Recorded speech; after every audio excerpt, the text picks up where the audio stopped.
Welcome to Infinity IQ Plus. Hello बच्चों, कैसे हैं आप सब? होप आपका अपना एग्ज़ाम का जो प्रिपरेशन है वो काफ़ी अच्छे ढंग से चल रहा होगा। तो उसके हेल्प के पर्पज़ से कि हम मैं एक और टॉपिक आज करा रहा हूँ, सॉल्यूशन का एक टॉपिक है। काफ़ी बच्चों के कमेंट्स आए थे कि सर हेनरी और राउल्स लॉ को एक बार थोड़ा एक्सप्लेन कर दें। तो आज का डिस्कशन हमारा हेनरी और राउल्स लॉ के कंपैरिज़न पे है और साथ-साथ मैंने इसको एक क्वेश्चन के थ्रू कवर करने की कोशिश किया है कि एनसीईआरटी में एक क्वेश्चन है हेनरी लॉ को हम पुराना लॉ है एक्चुअली तो हम इसमें क्या पढ़ेंगे कि राउल्स लॉ स्पेशल केस है हेनरी लॉ का ये प्रूव करने की कोशिश करेंगे। देखो हेनरी लॉ और राउल्स लॉ को आप डिटेल में पढ़ोगे तो हेनरी लॉ और राउल्स लॉ में क्या सिमिलैरिटी है, क्या डिफरेंसेस है, इस पे हमारा आज का डिस्कशन है।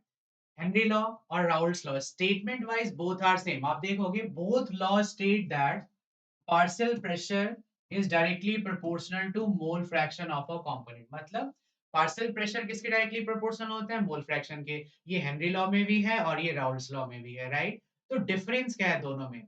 डिफरेंस देखो क्या है।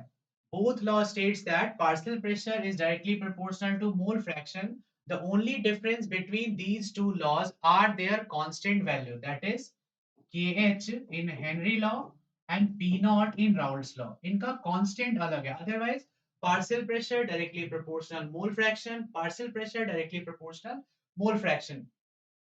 Henry law gas and liquid के लिए है और Raoult's law liquid and liquid. इसमें गैस और लिक्विड देखो, गैस और लिक्विड सॉल्यूट की तरह बिहेव करेंगे और ये जो लिक्विड मैंने बाद में लिखा है they behave like a solvent.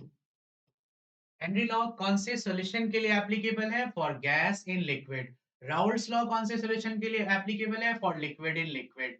Gas और लिक्विड दोनों ही वॉलेटाइल, मतलब गैस में वेपर प्रेशर होगा जो लिक्विड से ज्यादा होगा। एक्चुअली दोनों लॉ का स्टेटमेंट सेम होने के बावजूद दोनों डिफरेंट क्यों हैं? क्योंकि हेनरी लॉ में हमने कांस्टेंट यूज किया है केज, राउल्ट्स लॉ में हमने क्या किया है? P not. और ये दोनों कांस्टेंट वैल्यू कभी सेम नहीं होते। रीजन क्या है? कि गैस का पार्शियल प्रेशर लिक्विड से हाईयर होता है। यदि किसी केस में किसी भी टाइम पे गैस का पार्शियल प्रेशर लिक्विड के इक्वल हो जाए तो ये दोनों जो केज और पी नॉट हमने कांस्टेंट लिखा है ये दोनों इक्वल हो जाएंगे। In that case Henry law और राउल्ट्स लॉ दोनों सेम हो जाएगा। बट ये दोनों लॉ सेम होता क्यों नहीं है? क्योंकि गैस का प्रेशर हमेशा लिक्विड कंपोनेंट से हाईयर होगा तो ये कांस्टेंट वैल्यू कभी सेम नहीं होंगे। और जब तक ये सेम नहीं होंगे दोनों लॉ सेम नहीं होगा। तो जब भी ये एग्जाम में क्वेश्चन आए कि आप प्रूव करो Raoult's law as special case of Henry law, तो आपको इस तरीके से दोनों लॉ लिखना है। फिर ये स्टेटमेंट में आप क्या लिखोगे? एक बार हम इसको समराइज कर लेते हैं। Both law states that partial pressure of a component is directly proportional to its mole fraction. The only difference between these two laws are their constant values, that is Kh and P naught. If in any case the two constant values be same, Raoult's law will become special case of Henry's law.